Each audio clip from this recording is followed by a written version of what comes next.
Alors, 2026. Ça commence très très fort dans le monde du slot racing. On a une véritable offensive qui se dessine. Imaginez un peu. D'un côté, des hommages magnifiques au Mans de 1966, et de l'autre, des hypercars ultra modernes, taillés pour la performance pure. Franchement, l'année s'annonce comme un choc des générations absolument passionnant. Et on plonge direct dans le vif du sujet avec le présent. Regardez-moi ça. Les voitures d'endurance modernes, comme cette Porsche 963, c'est le top de la technologie. Et ça, les fabricants de slot cars, croyez-moi, ils l'ont bien compris. Mais le slot, ce n'est pas que de la technologie futuriste. Non, c'est aussi une incroyable machine à remonter le temps.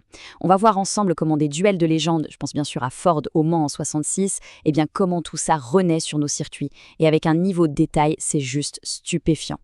Et puis, on explorera aussi comment l'innovation, la vraie, change la donne.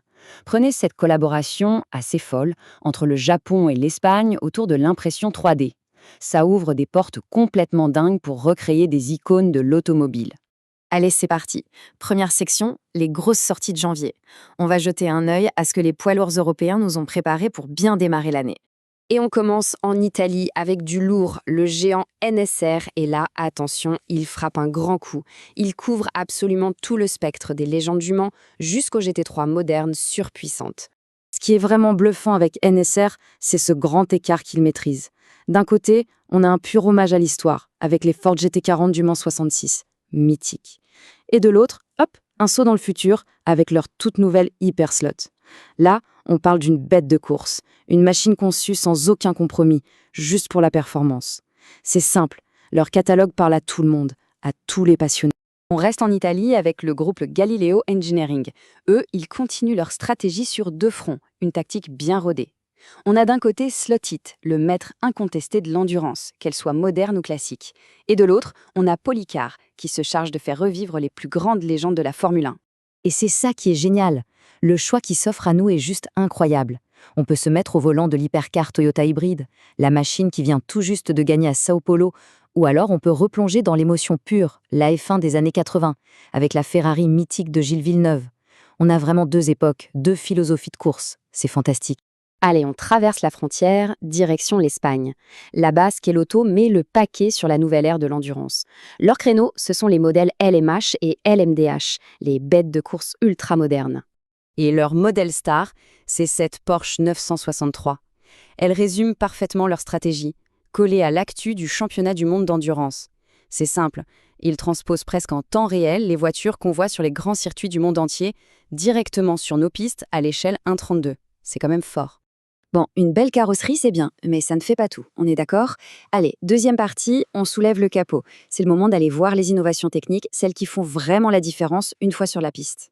Et ce projet, c'est l'illustration parfaite d'un nouveau modèle de fabrication, un modèle hybride. C'est la rencontre entre la précision chirurgicale du design japonais et la robustesse de l'ingénierie espagnole qui a déjà fait ses preuves. Un mariage vraiment réussi.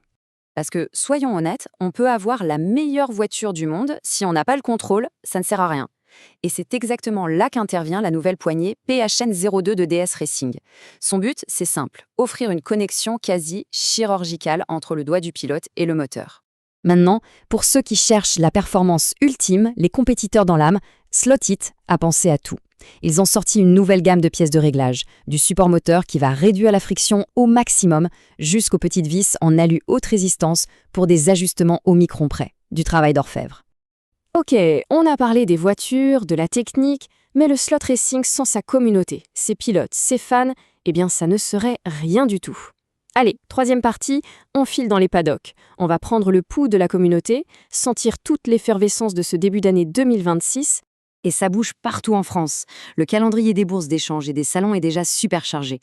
Et ces moments-là, ils sont hyper importants pour les passionnés. C'est pas juste pour trouver la voiture rare, la perle, c'est surtout pour se retrouver, pour échanger, pour partager. Et bien sûr, la passion, elle n'a pas de frontières. Un petit tour en Belgique, par exemple, où le Slot Racing Club de Charleroi nous prépare des courses d'endurance de très haut niveau. La preuve, s'il en fallait une, que l'esprit de compétition est plus vivant que jamais. Bon, et maintenant, la question à 1 million. Qu'est-ce qui nous attend pour la suite? Pour avoir une petite idée, il y a une règle d'or, toute simple, il suffit de regarder ce qui se passe dans le monde de l'automobile à l'échelle 1. C'est vraiment ça la clé, cette connexion entre le monde réel et notre monde miniature. C'est une règle quasi immuable. Les voitures qui font la une des magazines auto aujourd'hui, ce sont les stars de nos circuits de demain. C'est aussi simple que ça. Et l'exemple parfait, on l'a sous les yeux. Porsche vient de lever le voile sur sa nouvelle 911 pour 2026, avec une version GTS hybride qui sort, tenez-vous bien, 532 chevaux. Il ne faut pas être grand devin pour savoir qu'on va la retrouver très très vite dans les catalogues de nos fabricants préfets. D'ailleurs, il manque une dernière grosse pièce au puzzle de ce début d'année, et elle arrive le 14 janvier. C'est le jour où Scalextric va dévoiler son programme complet. Autant dire que toute la communauté retient son souffle. Et en attendant, ça nous laisse avec une petite réflexion. Finalement, on voit bien que les frontières s'effacent peu à peu entre les légendes du passé et la technologie du futur. Du coup, une question se pose à chaque slotter. En 2026, sur la piste, on va choisir quoi? Le charme temporel d'un classique ou la performance pure et dure d'une hypercar? Le choix, en tout cas, n'a jamais été aussi passionnant.